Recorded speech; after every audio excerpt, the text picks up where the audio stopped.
दोस्तों मैं इंद्रेश अपने YouTube channel Indresh GS classes में आप सभी का स्वागत करता हूं। तो दोस्तों आज हम लोग क्या देखेंगे, ईवीएस यानी कि पर्यावरण, जो हमारा यूपी टेट के लिए, यूपी टेट वालों के लिए, सी टेट वालों के लिए, ठीक है, सी टेट वालों के लिए, यस टेट वालों के लिए, और जो हमारा बिहार वाले हैं, जो है बिहार भाइयों का जिनका भी एग्ज़ाम है उनके लिए भी, टीचर का जिनका भी एग्ज़ाम है 7th फेज वाला, उनके लिए भी क्या है, मोस्ट इम्पॉर्टेंट है। ठीक है, तो क्लास से आप लोग जुड़ा करिए और क्लास को आप लोग कम से कम 5 लोगों को शेयर करेंगे तब भी ये क्लास अच्छी चलेगी। ठीक है, और मैंने जो मुझसे जुड़े हुए हैं, जैसे हो गई हमारी प्रियंका जी हमारी क्लास को पर डे देखती हैं। ठीक है, और कुछ बच्चे हैं जो कंटिन्यू देखते हैं, लगातार देखते हैं। ठीक है, लाइव आके देखते हैं। ठीक, तो आप लोग भी जुड़िए। ठीक, संडे को आप लोग अगर कहेंगे तो कोई मैराथन क्लास लाई जाएगी जिसमें हम लोग क्या करेंगे, लाइव आकर के उस चीज़ को पढ़ेंगे। ठीक है, ताकि आप कमेंट भी कर सकें और मैं देख भी सकूं। ठीक है, तो चलिए स्टार्ट करते हैं पर्यावरण की क्लास को। ठीक, ज़्यादा बातें नहीं, ज़्यादा पढ़ाई पे ज़्यादा फोकस, बातें कम। बातें तो कभी भी की जा सकती हैं लेकिन पढ़ाई हमेशा नहीं की जा सकती, कंडीशन के ऊपर डिपेंड करता है। आपकी आज कंडीशन अच्छी है, कल ना अच्छी रहे तो कैसे पढ़ाई करेंगे। ठीक है, फैमिली है आपके पीछे, आपके माता पिता हैं।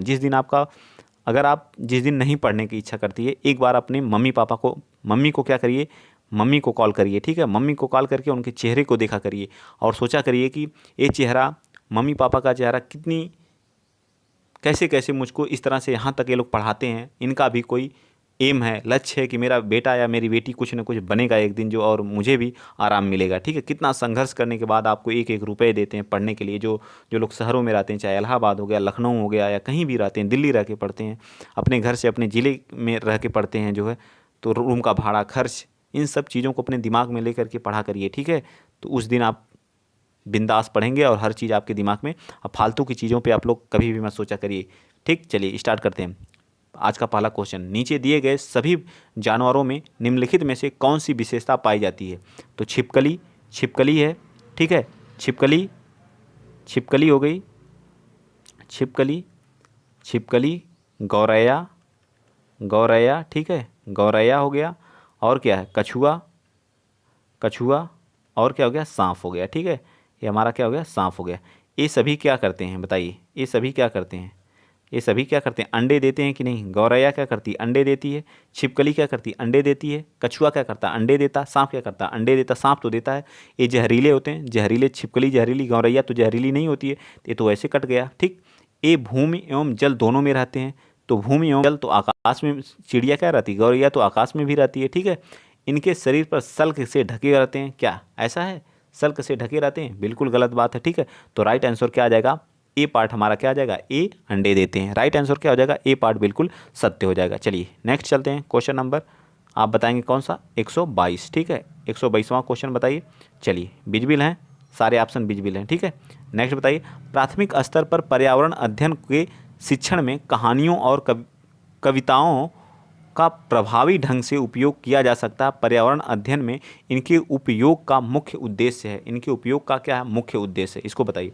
कक्षा की विविधता की पूर्ति, सीखने के लिए संदर्भगत वातावरण प्रदान करना, पाठकों को आनंददायक बनाना, भाषिक कौशल को बढ़ावा देना। बताइए क्या है 122 का। तो क्या है इसमें है सीखने के संदर्भगत वातावरण क्या करना, प्रदान करना सबसे बेहतरीन है। ये हमारा क्या है, पर्यावरण अध्ययन के उपयोग का मुख्य उद्देश्य है, याद रखेंगे। ठीक है, बी पार्ट बिल्कुल सत्य। आ जाइए क्वेश्चन नंबर आप बताएंगे कौन सा, 123वां क्वेश्चन नंबर 123 क्या कह रहा है। तो क्वेश्चन नंबर 123 कह रहा है कि इंडियन ऑयल कॉरपोरेशन की तेल रिफाइनरी उत्तर प्रदेश में कहाँ पे है। तो इलाहाबाद में है, या फिर कानपुर में है, या झांसी में है, या मथुरा में है। तो यह हमारी इंडियन ऑयल की कहाँ पे है, मथुरा में। एक ही तेल रिफाइनरी है जो हमारी कहाँ पे है, मथुरा में है, जिसको कहते हैं कृष्ण भगवान की नगरी। ठीक है, कृष्ण भगवान की नगरी। ठीक है, मथुरा में। ठीक है, कृष्ण भगवान की नगरी में है। ठीक है, याद रखिएगा। रिफाइनरी जो हमारी दिल्ली आगरा के मध्य राष्ट्रीय मार्ग जो है 2H2 पर है, 2H2 पर है। ठीक, याद रहेगा ना। चलें आगे। चलिए इसकी स्थापना बता दीजिए। इसकी स्थापना जो हुई थी, इसकी स्थापना 2 अक्टूबर 1972 में हुई थी। ठीक है, याद रखेंगे कब हुई थी, 1972 में, याद रखिएगा। ठीक है, कौन किया था, श्रीमती इंदिरा गांधी उस समय हमारी क्या थी, प्रधानमंत्री थी। ये भी याद रखिएगा। तो राइट आंसर क्या आ जाएगा, डी पार्ट बिल्कुल सत्य हो जाएगा। नेक्स्ट चलते हैं। क्वेश्चन नंबर आप कौन सा बताएंगे, 24। क्वेश्चन नंबर 24वां बता दीजिए। क्वेश्चन नंबर 24 कह रहा है कि हमारे देश के नीचे दिए गए किस भाग में खाने की चीज़ें जैसे ट्रेपिओका और नारियल। नारियल को लोग अपने घर के आंगन में ही उगाते हैं और उन्हें इसे बने खाने का स्वाद अच्छा लगता है। तो कहाँ के लोग ट्रेपिओका और नारियल को अपने आंगन में ही उगाते हैं? बताइए कहाँ के लोग, इस चीज़ को बताएंगे आप लोग। बताइए कहाँ के लोग हैं? असम के हैं। असम में नारियल होता है? बिल्कुल नहीं। गोवा में होता है लेकिन आंगन में।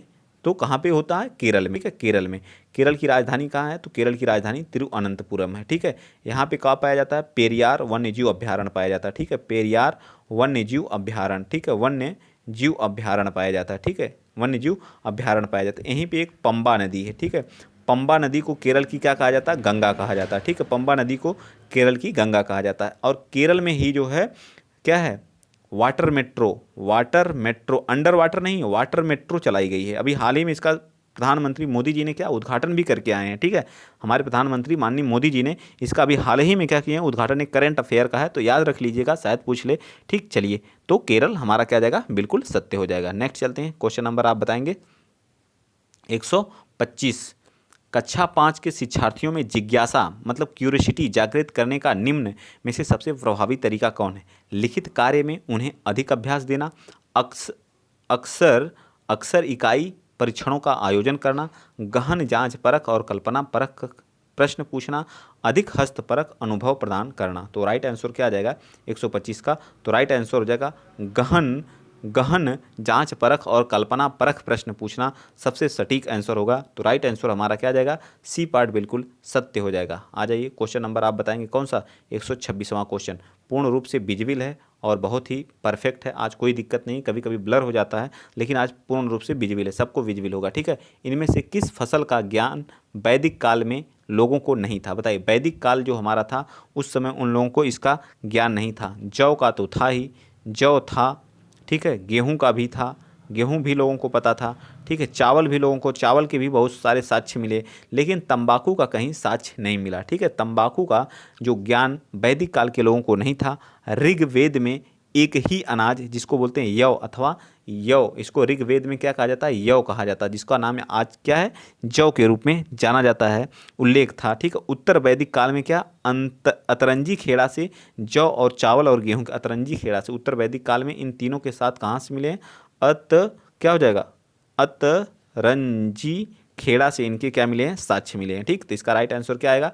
डी पार्ट बिल्कुल सत्य हो जाएगा। ठीक है, आ जाइए नेक्स्ट क्वेश्चन नंबर 127 बताएंगे। कुछ एनिमल जो होते हैं हमारे रात में जागते हैं। ये जानवर हर चीज़ को जिन रंगों में देखते हैं वे हैं। जो हमारे कुछ जानवर हैं जो रात में जागते हैं और उन चीज़ों को देखते हैं तो उन्हें कैसी दिखाई देती हैं, ये बताना है। बताइए क्या है? जो रात में जागने वाले होते हैं उनको तो हम लोग क्या कहते हैं? निशाचर कहते हैं। ठीक है, निशाचर कहते हैं। सबसे बड़ी बात यह है कि याद रखेंगे जो रात में जगते हैं उनको क्या बोलते हैं? निशाचर बोलते हैं। ठीक है, जैसे हमारा उल्लू हो गया। ठीक है, उल्लू क्या करता है? रात में जागता है उल्लू। ठीक है, एक मिनट, क्या हो गया? उल्लू। ठीक है, उल्लू। ठीक, उल्लू हमारा क्या करता है? रात में जागता है, उल्लू हो गया। रैकून हो गया, रैकून भी एक पक्षी है। ठीक है, ये भी हमारा क्या करता है? रात में जागता है, रैकून हो गया। ठीक, ये सब क्या करते हैं? रात में जागने का काम करते हैं। ठीक है, ये क्या होते हैं? दिन के समय सक्रिय जानवर विभिन्न रंगों की पहचान कर सकते हैं लेकिन रात में केवल काले व सफ़ेद रंगों में ही देख सकते हैं। ठीक है, ये भी क्या करते हैं? काले और सफ़ेद में ही आप देख सकते हैं। तो क्या हो जाएगा इसका? काला और सफ़ेद। ये पार्ट क्या हो जाएगा? बिल्कुल सत्य हो जाएगा। ठीक है, चलिए नेक्स्ट चलते हैं। क्वेश्चन नंबर कौन सा? 128 बताइए। कह रहा जीवाणुओं के वर्गीकरण के अध्ययन को कहा जाता है। जो जीवाणु होते हैं उनके वर्गीकरण के अध्ययन को क्या कहा जाता है? बताइए, जीवाणुओं को वर्गीकरण को क्या बोलते हैं? टैक्सोनॉमी। टैक्सोनॉमी बोला जाता है। क्या बोल रहा है? वर्गीकरण को क्या बोला जाता है? तो टैक्सोनॉमी बोला जाता है। याद रहेगा ना, टैक्सोनॉमी बोला जाता है। ठीक, इसके जो जनक थे जीवाणु के, जो वर्गीकरण के जनक कौन थे? तो लिनियस थे। कौन थे? ये भी याद रखिएगा, कौन थे? लिनियस इसके क्या थे? जनक थे। वर्गीकरण के जनक कौन थे? तो जीवाणुओं के वर्गीकरण के जनक कौन थे? तो लिनियस थे। ठीक है, याद रहेगा। चलिए आगे चलते हैं। नेक्स्ट अगला क्वेश्चन, क्वेश्चन नंबर आप बताएंगे 129। आरएनए का प्राथमिक कार्य क्या होता है? जो आरएनए होता है उसका प्राथमिक कार्य क्या होता है? तो आरएनए का जो प्राथमिक कार्य होता है प्रोटीन का क्या करना? संश्लेषण करना। प्रोटीन को क्या करना? संश्लेषित करना, संश्लेषण करना, ठीक है, क्या करना, प्रोटीन का संश्लेषण करना। तो राइट आंसर क्या आ जाएगा, बी पार्ट बिल्कुल सत्य आ जाएगा, ठीक है। क्या करता है, प्रोटीन का संश्लेषण करता है। आरएनए में क्या होता है, राइबोज पर चिपके रहते हैं। जो आरएनए होते हैं वो राइबोज जो हमारी होती है शर्करा उस पर क्या होते हैं, राइबोसोम पे क्या रहते हैं, चिपके रहते हैं। आरएनए जो होता है एक वायरस में आनुवंशिक वाहक होता है। आरएनए जो होता है वायरस में आनुवंशिक वाहक होता है तथा आरएनए केंद्रक में पाया जाता है। आरएनए क्या होता है, आरएनए जो होता है हमारा आरएनए, ये हमारा कहाँ पाया जाता है, केंद्रक में पाया जाता है, ये भी याद रखेंगे, ठीक है। और ये क्या करते हैं, राइबोसोम जो होता है, राइबोसोम जो होता है उस पर क्या रहते हैं, चिपके रहते हैं, ठीक है। राइबोसोम पे क्या रहते हैं, चिपके रहते हैं। थोड़ा सा और पतली कर लेते हैं पेन को जो है, ठीक है, ताकि आप लोगों को अच्छे से विजिबल हो, ठीक। चलिए अब शायद विजिबल हो, ठीक। चलिए तो इसका राइट आंसर क्या आ जाएगा, बी पार्ट सत्य हो जाएगा। आगे नंबर 130वां क्वेश्चन, नंबर 130 क्या करा कि निम्नलिखित में से किस देश में सर्वाधिक संख्या में ट्यूबवेल्स पाए जाते हैं। ट्यूबवेल्स बताइए, जो ट्यूबवेल्स होते हैं वो सर्वाधिक मात्रा में कहाँ पे पाए जाते हैं। तो सबसे ज़्यादा जो ट्यूबवेल से सिंचाई होती है वो हमारे कहाँ पे होती है, भारत में होती है, ठीक। कहाँ पे होती है, भारत में सबसे ज़्यादा क्या होती है, यहाँ पे सिंचाई होती है। लगभग 64.7 मिलियन हेक्टेयर जो है सिंचाई की जाती है। और परसेंटेज में कहा जाए तो ट्यूबवेल से 45% ट्यूबवेल से सिंचाई की जाती है, सिर्फ 45% ट्यूबवेल से। और बताइए, ट्यूबवेल से 45% और 32% क्या की जाती है, 32% नहरों से की जाती है, नहरों से, ठीक है। 32% नहरों से और बताइए 32% नहरों से क्या की जाती है, सिंचाई की जाती है, ठीक है। 19% हमारा कुओं से, 19% क्या गया, कुओं से, ठीक है, कुओं द्वारा, ठीक है। और बाकी जो बचे हुए 7% अन्य स्रोतों से की जाती है, ठीक। तो राइट आंसर हमारा ए पार्ट बिल्कुल सत्य हो जाएगा, ठीक। चलिए आगे चलते हैं। क्वेश्चन नंबर कौन सा, 131 बता दीजिए। 131वां क्या कह रहा है, कह रहा है कि निम्नलिखित में से कौन सा प्राथमिक स्तर पर पर्यावरण अध्ययन के पाठचर्या में आवश्यकता के अनुरूप नहीं है। आवश्यकता के अनुरूप नहीं पूछा है, निगेटिव है, ठीक है। निगेटिव का आंसर हमेशा क्या करते हैं, निगेटिव में ही देते हैं, ठीक। उसे शिक्षार्थियों के मानसिक स्तर के अनुकूल होना चाहिए, क्या ये है, या फिर जो उसे काम की दुनिया में प्रवेश के लिए शिक्षार्थियों को ज्ञान एवं कौशल से लैस करना चाहिए। ये बिल्कुल सत्य है, ठीक है। यही हमारा क्या आ जाएगा, 31 का बिल्कुल सत्य हो जाएगा, ठीक है। नेक्स्ट चलिए अगला क्वेश्चन बताएंगे। क्वेश्चन नंबर आप कौन सा, क्वेश्चन नंबर, यहाँ थोड़े से लंबे लंबे क्वेश्चन हैं, ठीक। चारों ऑप्शन आपको विजिबल हों, ताकि और छोटा करें, दिख रहा है ना, ठीक है, विजिबल है, ठीक। चलिए बताइए क्या कह रहा है कि NCERT की पाठ्य पुस्तकों में पर्यावरण को उच्च प्राथमिकता का स्थान दिया गया है। अधिक संख्या में अभ्यास प्रश्नों को शामिल करने के लिए, विषय की आधारभूत संकल्पनाओं की व्याख्या करने के लिए, चिंतन और विषय के लिए शिक्षार्थियों को अवसर उपलब्ध कराने के लिए, और क्या कर रहा है, लास्ट डी पार्ट कर रहा है कि तकनीकी शब्दावली की सटीक परिभाषा और उपलब्ध कराने के लिए। बताइए ए पार्ट सही है या बी है या सी है या डी, बताइए कौन सा सही है, इसको आप बताएंगे। तो इसमें हमारा सबसे, जहाँ भी अवसर मिलेगा आपको, अवसर जहाँ दिया जाएगा वही हमारा क्या होता है, सबसे सटीक आंसर होता है। जहाँ अवसर की बात की जाए, अवसर की बात की जाए, वह हमारा क्या होता है, हमेशा पॉजिटिव वर्ड होता है, ठीक है, पॉजिटिव वर्ड होता है। तो वही हमारा क्या जाएगा, मैंने कितनी बार कहा कि आप लोग पढ़ लीजिएगा, ठीक है, नेगेटिव पॉजिटिव वर्ड वाला, ठीक है, लेकिन आप लोग उस पर फोकस नहीं करते हैं। देखिए क्वेश्चन हमेशा हर एक प्रैक्टिस सेट में मैं ये आपको दिखा दूंगा, ठीक है। चलिए बताइए इसको, विजिबल है, ठीक, नीचे निरंतरता वाला है ऑप्शन। सोनम प्रत्येक पाठ को रट कर तुरंत, मतलब रट करके क्या करती है, तुरंत सीख लेती है, ठीक, क्या कर लेती है, सीख जाती है, ठीक है, सीख जाती है, ठीक, सीख लेती है। जबकि रिया चर्चा एवं ब्रेन स्टॉर्मिंग यानी मस्तिष्क उद्दोलन के बाद प्रत्येक पाठ को समझती है। तो यह के विकासात्मक सिद्धांत को अंतः संबंध, व्यक्तिक भिन्नता, तो किसका, वह किसी चीज़ को रट के सीख रही है, लेकिन जो हो क्या, ब्रेन स्टॉर्मिंग मस्तिष्क उद्दोलन के तहत जो है किसी चीज़ को क्या करती है, समझ के सीखती है। तो ये क्या, दोनों की क्या व्यक्तिक भिन्नताएं क्या अलग अलग हैं, ठीक है। दोनों व्यक्तियों की, दोनों की, रिया की और जो है रिया थी और सोनम की जो भिन्नताएं हैं, व्यक्तिगत भिन्नताएं, वो क्या अलग अलग हैं, ठीक। तो राइट आंसर क्या आ जाएगा, बी पार्ट बिल्कुल सत्य आ जाएगा, ठीक। चलिए आगे चलते हैं। क्वेश्चन नंबर आप कौन सा बताएंगे, 34 बताइए। सहयोगात्मक अधिगम में पुराने एवं अधिक दक्ष विद्यार्थी जो छोटे एवं कम कुशल विद्यार्थियों का आकलन करते हैं, इसका परिणाम क्या है, बताइए इसका परिणाम उच्च उपलब्धि और स्वगरिमा, या फिर उच्च नैतिक विकास या समूहों के में द्वंद्व या गहन प्रतियोगिता, ना ही गहन प्रतियोगिता होती है, ना ही समूहों में द्वंद्व होता और ना ही नैतिक विकास होता है। इसमें का उच्च उपलब्धि और स्वगरिमा होती है। तो सबसे सटीक हमारा क्या आ जाएगा, ये पार्ट राइट हो जाएगा। ठीक, चलिए आगे चलते हैं। नेक्स्ट अगला क्वेश्चन आप बताएंगे। Question number, dyslexia. डिसलेक्सिया मुख्यतः किस समस्या के साथ होता है? डिसलेक्सिया, ठीक है, बताइए। सुनने में, बोलने और सुनने में, पढ़ने में, बताइए। डिसलेक्सिया जो होता है वो पठन विकार में होता है, यानी कि किसी चीज़ को पढ़ने में, जिसको बोलते हैं पठन विकार। क्या बोलते हैं? पठन विकार। ठीक है, इसको जैसे स है तो स को क्या पढ़ देता है? वाज पढ़ देता है, तो इसी बोलते हैं क्या? पठन विकार बोलते हैं। ठीक, सीख स को वाज पढ़ रहे हैं, वाज को स पढ़ रहे हैं। ठीक है, डू को कुछ और पढ़ दे रहे हैं, ओड पढ़ दे रहे हैं। ठीक, इस तरह के दिक्कत होती है पढ़ने में, बच्चे को क्या होती है? प्रॉब्लम होती है। आगे बताइए अगला क्वेश्चन। क्वेश्चन आप बताएंगे कौन सा? 36 बताइए, 36वां क्या करा? क्वेश्चन नंबर 36 क्या करा देखिए और बताइए। क्वेश्चन नंबर 36 करा, उच्च सांद्रता के क्षेत्र में, उच्च सांद्रता के क्षेत्र से उसकी कम सांद्रता वाले क्षेत्र की तरफ एक कोशिश झिल्ली के माध्यम से होने वाले अणुओं के संचालन को क्या कहा जाता है? बताइए क्या कहा जाता है?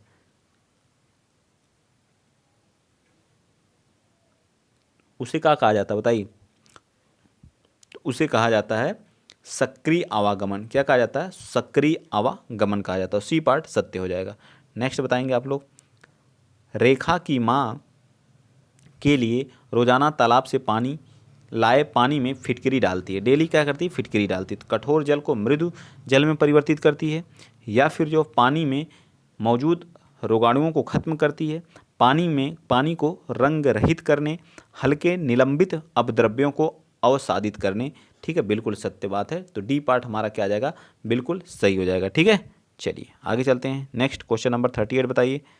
38 थोड़ा बड़ा है। ठीक है, बताइए। खाद्य श्रृंखला में संकल्पनाओं को पढ़ाने में विद्यार्थियों की अधिकतम भागीदारिता के लिए निम्नलिखित में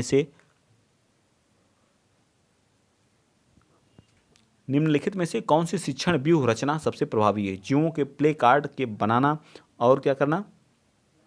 समूह को विभिन्न खाद्य श्रृंखला को उचित एवं व्यवस्थित करने के लिए, या फिर जो है विभिन्न आवासों में चलने वाली संभावित, ये भी नहीं है। ठीक है, ये भी नहीं है, गलत है। ठीक, तो क्या कह रहा है अगला देखिए, सबसे प्रभावी कह रहा है तो विद्यार्थियों को इंटरनेट से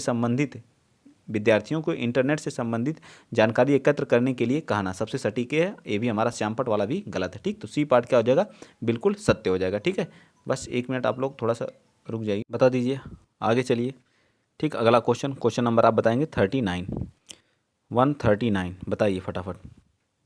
पर्यावरण अध्ययन की कक्षा में सरल प्रयोग और निदर्शन किए जाते हैं। बच्चों को स्वयं सीखने के योग्य बनाने और अवलोकन कौशलों को पैना करने के लिए, क्या ये करने के लिए किए जाते हैं? या उच्च कक्षाओं, क्या होगा? उच्च कक्षाओं, बताइए उच्च कक्षाओं में क्या किया जाता है? उसका अनुकरण करने के लिए। या सी ऑप्शन कह रहा है कि बच्चों द्वारा पूछे गए प्रश्नों पर आधारित विचारों पर चर्चा करने, अवलोकनों को दर्ज करने और उनका विश्लेषण करने के लिए। या फिर डी कह रहा है कक्षा के अनुशासन को सुनिश्चित करने हेतु बच्चों को नियंत्रित करने के लिए। बताइए, तो सबसे राइट आंसर क्या हो जाएगा? बच्चों को स्वयं सीखने के योग्य बनाने और अवलोकन को कौशल को पैना, जहाँ भी स्वयं आ जाए, बच्चे को किसी कार्य को हमेशा क्या करना है? स्वयं करने के लिए प्रेरित करना है। ठीक है, स्वयं करने के लिए क्या करना है? हमको प्रेरित करना है। तो वो ऑप्शन हमेशा क्या हो जाएगा? राइट हो जाएगा। ये हमारे पेडागोजी के क्वेश्चन है। अगर स्वयं आ जाए, अवसर उसे दिया जाए, तो हमेशा ऑप्शन क्या होगा? राइट होगा। ठीक है, यानी पॉजिटिव होगा। तो ये पार्ट सत्य हो जाएगा। नेक्स्ट चलते हैं। ये सभी हमारे क्या हैं? पेडागोजी से ही हैं। बताइए अगला क्वेश्चन भी इसी से है।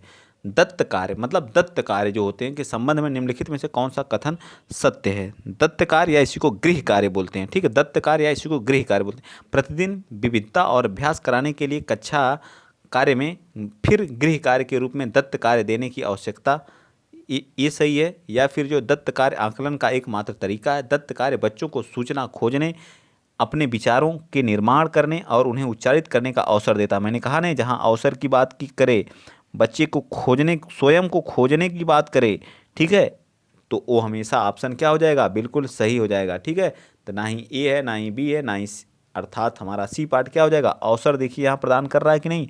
अवसर। ठीक है, तो राइट आंसर क्या हो जाएगा, सी पार्ट हमारा बिल्कुल सत्य हो जाएगा। ठीक, कुछ ट्रिक निकाल लिया करिए जो, ठीक है।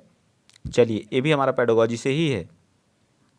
मानचित्र पढ़ने के लिए आवश्यक कौशल में शामिल है। मानचित्र को पढ़ने के लिए आवश्यक कौशल में क्या शामिल है बताएंगे आप लोग। ड्राइंग और पेंटिंग का विलक्षण कुशलता, या फिर जो है ग्लोबल पर स्थिति दर्शाने के लिए स्केच और गणनाओं का उपयोग करने की योग्यता, या फिर चलिए तो बताइए इसका क्या आ जाएगा। तो ग्लोबल पर क्या करेंगे, ग्लोब जो होता है हमारा, ग्लोब दर्शाने के स्केच ए भी नहीं होगा, ठीक है, ना ही ए ना ही बी। अभिव्यक्त योग्यताओं को बाहर निकालने के लिए विलक्षण संप्रेषण कौशल, ए भी नहीं होगा। स्थान, मानचित्र को लिए स्थान, दूरी, दिशा के सापेक्ष स्थिति को समझने की योग्यता को कहते हैं। ठीक, नेक्स्ट चलते हैं। क्वेश्चन नंबर आप बताएंगे कौन सा, 142वां बताइए। अब थोड़े छोटे छोटे क्वेश्चन आ गए। उत्तर प्रदेश के किस शहर में सुहाग नगरी के नाम से जाना जाता है, चूड़ियों की नगरी के नाम से जाना जाता है? तो ये तो बहुत आसान है, कितनी बार मैंने समझाया इसको। फिरोजाबाद, वाराणसी, गोरखपुर या बरेली, बताइए फटा। तो फिरोजाबाद जो हमारा है कांच की चूड़ियों के लिए जाना जाता है, इसे सुहाग नगरी भी कहा जाता है। ठीक, नेक्स्ट चलते हैं अगला क्वेश्चन आप बताएंगे कौन सा, 143वां बताइए। एक पर्यावरण अध्ययन की कक्षा के लिए O2 ग्रंथि, O2 या थायराइड जो हमारे गले में होती है, थायराइड H आकार की इसका शेप होता है। सामान्य कागज के लिए आहार के निम्नलिखित में से किसका सेवन करना होता है, सोडियम का। तो किसका करते हैं, O2 ग्रंथि में सोडियम की आयोडीन। तो आयोडीन हमारा क्या आ जाएगा, बिल्कुल सत्य, राइट आंसर हमारा क्या आ जाएगा। ठीक, चलिए नेक्स्ट चलते हैं। क्वेश्चन नंबर कौन सा, 144वां बताइए। 144 बता दीजिए। निकट दृष्टि दोष वाले लोगों को द्वारा प्रयुक्त लेंस है, जो निकट दृष्टि दोष से पीड़ित होते हैं, तो उनके लिए कौन से, निकट दृष्टि दोष वालों को क्या होता है, नज़दीक की निकट की दृष्टि दोष के निवारण के लिए जो है अवतल लेंस का हमेशा प्रयोग करना चाहिए। किस लेंस का, अवतल लेंस का। तो राइट आंसर तो बी होगा। इन्हें क्या होती है, निकट नज़दीक की वस्तु देख सकते हैं, लेकिन दूर की वस्तु ये क्या करते हैं, नहीं देख पाते हैं। नज़दीक की देख पाते हैं, नज़दीक की देख पाते हैं, लेकिन दूर की क्या करते हैं, नहीं देख पाते हैं। ठीक है, चलिए आगे चलते हैं। क्वेश्चन नंबर 115 बताइए। 115 कह रहा CFC प्रमुख रूप से उत्तरदायी है। कार्बन फ्लोरोकार्बन क्या बोलते हैं, हरित गृह के लिए, अम्ल वर्षा के लिए, अम्ल वर्षा के लिए है ये नहीं, स्मोक के लिए, ओजोन संरक्षण के लिए, या गृह प्रभाव के लिए। बताइए 145 का। तो 145 का क्या होता है, ओजोन संरक्षण, ओजोन क्षरण के लिए क्या होती है, मोस्ट इंपॉर्टेंट होती है। ठीक है, CFC हो गई, कार्बन डाइऑक्साइड हो गई, मीथेन हो गई, ये सभी हमारी होती हैं। ठीक, मीथेन हो गई, कार्बन डाइऑक्साइड हो गई, ये सभी क्या होती हैं, ओजोन क्षरण के लिए क्या होती हैं, उत्तरदायी होती हैं। ठीक, चलिए ये आपका आज का लास्ट क्वेश्चन है, इसको आप बता दीजिए। चलिए लास्ट क्वेश्चन है 46वां बताइए। अमृता बिश्नोई ने त्याग के लिए किस प्रसिद्ध खेजड़ी गांव में अवस्थित है, गांव अवस्थित, खेजड़ली गांव कहाँ पर, अमृता बिश्नोई कहाँ, राजस्थान से बिलोंग करती हैं। कहाँ से, राजस्थान से। राजस्थान के खेत जोधपुर में पड़ता है। कहाँ पे पड़ता है, ये जोधपुर में पड़ता है। ठीक, तो वीडियो को हम यहीं पे क्या करते हैं, एंड करते हैं। अगर वीडियो आप लोगों को अच्छा लगा है तो वीडियो को शेयर करिएगा, चैनल को सब्सक्राइब करिएगा। इसी तरह की वीडियो पाने के लिए आप लोग को इंग्लिश GS क्लासेस से जुड़ना होगा। और जो बच्चे मुझसे कंटिन्यू जुड़े हुए हैं उनका बहुत बहुत थैंक्स, और आप लोग वीडियो को शेयर करते रहिए। ठीक है, ऐसे बच्चे जो पढ़ने वाले होते हैं वो कंटिन्यू लगे रहते हैं, जहाँ उन्हें अच्छा कंटेंट मिलता है वहीं वो लोग जुड़ते हैं। ठीक, तो आप लोग जुड़िए और अदर अपने फ्रेंड को भी जोड़िए। ठीक, आज के लिए इतना ही। जय हिंद, जय भारत।